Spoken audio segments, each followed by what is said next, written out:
뉴스 속 경제 이슈는 더 쉽고 깊게, 최신 고용 동향은 더 빠르게 전해드리는 고용브리핑 365 시간입니다. 차승은 기자와 함께합니다. 안녕하세요. 안녕하세요. 오늘은 어떤 이슈 가져오셨나요? 네, 오늘의 이슈픽 주제, 한 직업의 설문조사를 바탕으로 한 건데요. 주관식 답변에서 이들은 손발이 묶인 채 전쟁터 최전선에 서 있는 기분이라고 답했다고 합니다. 바로 전국 유치원과 초중고교 교사들을 대상으로 한 조사에서였는데요. 왜 이런 답변이 나온 걸까요? 이슈픽에서 짚어봅니다. 목숨, 경각에 달린 전쟁터에서 손발이 묶인 채 있다. 생각만 해도 긴장이 되는데 그만큼 힘들다는 얘기겠죠? 네, 맞습니다. 실제로 지난 6월 경기 수원의 한 초등학교에서 6학년 남학생이 친구와 몸싸움을 벌이다가 말리는 교사에게 흉기를 휘두르는 사건이 있기도 했죠. 네. 이를 본 다른 반 교사가 학생을 다른 곳으로 데려가 진정시키려고 했지만 결국 흥분을 가라앉히지 못한 학생은 맨손으로 책상을 내리쳐서 책상 유리를 깨뜨렸습니다. 아유. 이게 실제 우리 교육 현장에서 벌어지고 있는 일인 겁니다. 학교 현장의 교권 추락 상황을 보여주는 단적인 사례가 아닐까라는 생각이 드네요. 네, 한국교원단체 총연합회에서 이번에 교원 8,600명을 대상으로 설문조사를 했는데요. 전국 교사 10명 중 6명은 하루에 한 번꼴로 교권 침해를 경험한다는 답변이 나왔습니다. 일주일에 5번 이상 학생의 욕설이나 수업 방해를 겪는 교사도 61.3%에 달했고요. 하루에 2번꼴로 이 같은 문제 행동을 경험한다는 교사도 36.3%나 됐습니다. 그러면 이 교사들이 많이 겪는다는 학생들의 문제 행동은 어떤 거였나요? 네, 지난 5월 전북 익산의 한 초등학교에서는 이전 학교에서 문제를 일으켜 강제 전학해온 5학년 학생이 담임교사와 교장에게 폭언하는 일도 있었죠. 이렇게 문제 행동 유형 중에는 욕설 등 공격적이거나 건방진 행동과 떠드는 행위에 이어서 두 번째로 많았고요. 이 밖에도 교사의 말을 의심하거나 계속해서 논쟁을 벌이는 행위, 상해와 폭행은 물론 성적 표현과 성희롱까지 도가 지나치는 문제 행동도 적지 않았습니다. 정말 교권 침해 사례가 과거와는 정도가 다르다라는 생각이 드네요. 그러면 이렇게 교사들이 이런 상황에 대응하는 것도 쉽지 않겠다라는 생각이 드는데요. 네, 맞습니다. 교사 10명 중 3명은 학생의 문제 행동 이후 겪는 가장 큰 어려움으로 마땅한 제재나 방법이 없다는 걸 꼽았습니다. 22%는 심신의 상처를 입었음에도 계속 수업해야 하는 상황도 견디기 어려웠다고 토로했습니다. 그러게요. 여기에 문제 행동에 대한 처분 시 학부모의 문제 제기와 민원이 계속돼서 힘들다는 답변도 19%나 됐습니다.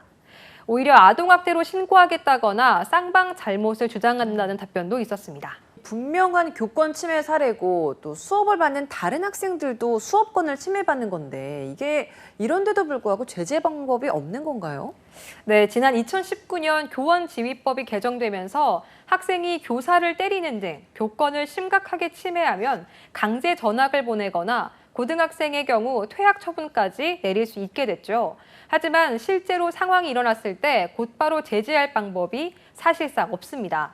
이런 환경 탓에 교사들은 현재 교권 관련 정책들이 교권을 보장하지 못하고 있다고 생각하고 있었는데요.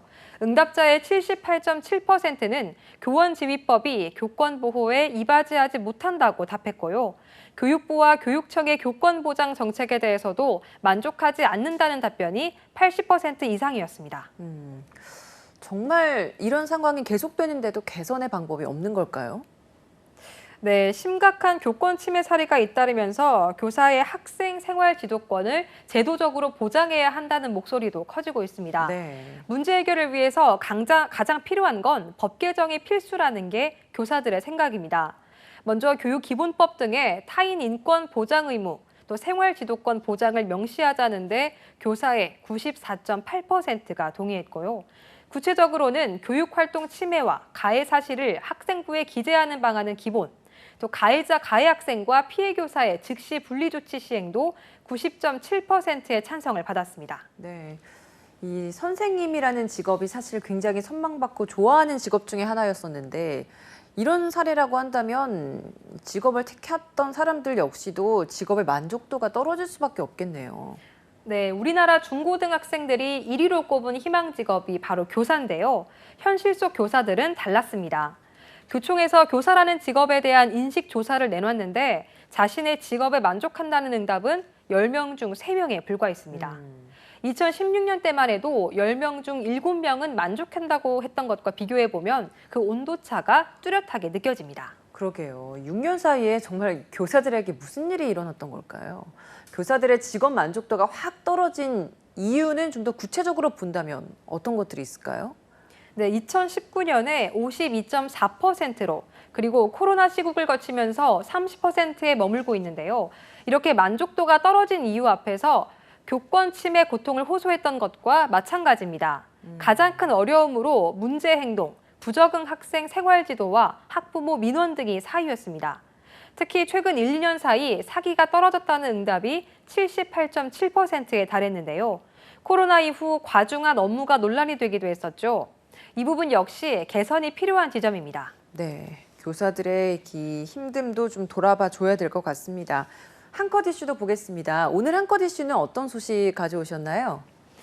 네, 그냥 서 있기만 해도 숨이 탁 하고 막히는 무더위인데요. 이럴 때 아르바이트까지 해야 한다면 더 힘들겠죠. 실제로 여름철 아르바이트 경험자들도 가장 힘든 순간이 덥고 습한 날씨를 1위로 꼽았습니다. 이럴 때 최고와 최악의 아르바이트는 어떤 게 있을까요? 아무래도 더운 날이니까 밖에서 일하는 게 가장 힘들지 않을까요? 네, 맞습니다. 여름철 가장 선호하는 아르바이트는 실내에서 하는 일들입니다.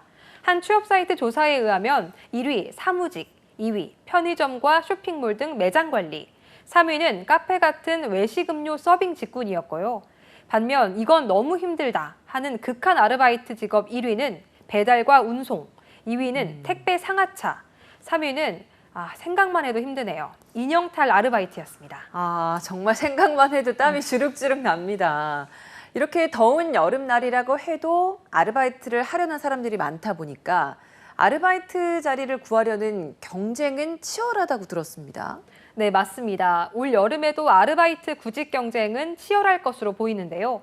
이번 조사에 참여한 이들 중 과반수가 힘들다고 해도 올해도 여름 아르바이트를 구할 의사가 있다고 답했습니다. 그 이유로는 저축과 여윳돈 마련, 또 생활비 마련 등의 이유를 꼽았는데요. 이럴 때 아르바이트 정보를 얻는 업체들을 보면 채용관이 따로 운영되니까요. 정보를 얻는 데 활용하면 좋을 것 같습니다. 네, 교사의 교권뿐 아니라 학생들의 학습권을 보장하고 문제 행동 학생의 성장을 돕기 위한 실질적인 제도 방안 마련이 필요한 상황인데요. 법 개정을 해야 할 국회와 정부가 즉각 나서야 할 시점입니다. 오늘도 차승은 기자와 함께했습니다. 고맙습니다. 맞습니다.